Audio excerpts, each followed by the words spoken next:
Hello viewers, আসসালামু আলাইকুম ওয়া রাহমাতুল্লাহি ওয়া বারাকাতুহু। আজকে আমি আপনাদেরকে দেখাবো কিভাবে অনলাইন থেকে কম্পিউটার কিংবা মোবাইলের মাধ্যমে আপনারা করোনা ভ্যাকসিনের সার্টিফিকেট ডাউনলোড করে নেবেন।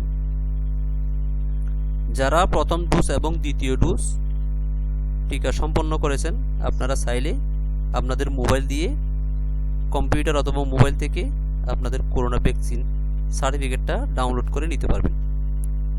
তার জন্য আপনাদেরকে প্রথমে ঢুকতে হবে যে কোনো একটা ব্রাউজারে ঢুকে আপনারা লিখবেন সুরক্ষা SURUKHA.gov.pd এই ওয়েবসাইট আপনাদেরকে ঢুকতে হবে। প্রথমে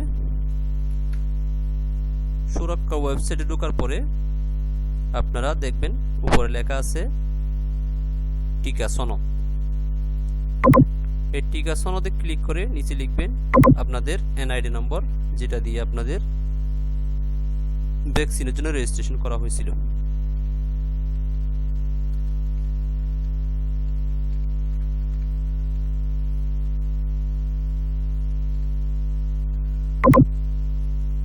এখানে জন্ম তারিখটা লিখতে হবে, এখানে মাসটা লিখতে হবে, এখানে লিখতে হবে জন্ম সাল। তারপর উপরে প্রদর্শিত যে ক্যাপচাটা লেখাটা আসে এটা হুবহু টাইপ করে দিতে হবে LZTD3N। এই ক্যাপচাটা লেখার পরে যাচাই করুন অপশনে ক্লিক করলে এখানে দেখবেন নিবন্ধিত একটা মোবাইল নাম্বারে, যে মোবাইল নাম্বার দিয়ে আপনারা টিকা নিবন্ধন করছিলেন ওই নম্বরে একটা SMS গেছে। SMSটা আপনাদের মোবাইল ওপেন করে দেখবেন ওখানে একটা OTP কোড আছে, ওয়ান টাইম পাসওয়ার্ড। ওই OTP কোডটা মোবাইল থেকে দেখে আপনাদের এই ঘরে বসা দিতে হবে 727130, এটা হচ্ছে OTP। আর যাদের পাসপোর্ট আছে আপনারা আপনাদের অবশ্যই পাসপোর্ট নাম্বারটা এখানে বসাই দিবেন। যেহেতু আমার পাসপোর্ট নাই, আমি পাসপোর্ট নাম্বারটা খালি রাখতেছি। আমি চাইলে পরবর্তীতে আবার পাসপোর্ট নাম্বার দিয়ে আবার এই সার্টিফিকেটটা ডাউনলোড করতে পারবো। কিন্তু যারা একবার পাসপোর্ট নাম্বার দিয়ে সাবমিট দিবেন তারা দ্বিতীয়বার চাইলে পাসপোর্ট নাম্বারটা আর সংশোধন কিংবা শুদ্ধ করতে পারবেন না। একবার সাবমিট হয়ে গেলে পাসপোর্ট নাম্বার দিয়ে সেটা পরবর্তীতে আর ঠিক করা যায় না। যেহেতু আমি পাসপোর্ট নাম্বার এখন দিচ্ছি না, আমি চাইলে পরবর্তীতে পাসপোর্ট নাম্বার দিতে পারবো। সাবমিট দেওয়ার পরে এখানে লেখা আছে আপনার পাসপোর্ট নাম্বারটা সরবরাহ করা হয়নি। আচ্ছা, হ্যাঁ করা হয়নি, এটা আমি জানি। তাইলে হয়ে গেল। এই যে টিকা সনদ ডাউনলোড করুন এখানে লেখা আছে। আমি জাস্ট এখানে ক্লিক করে আমার সনদটা ডাউনলোড করলাম।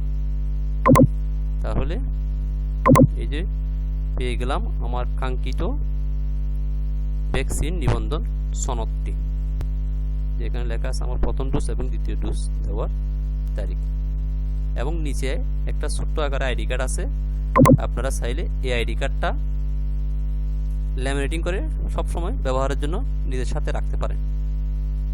এ হচ্ছে ভ্যাকসিন রেজিস্ট্রেশন সনদের ভিডিও।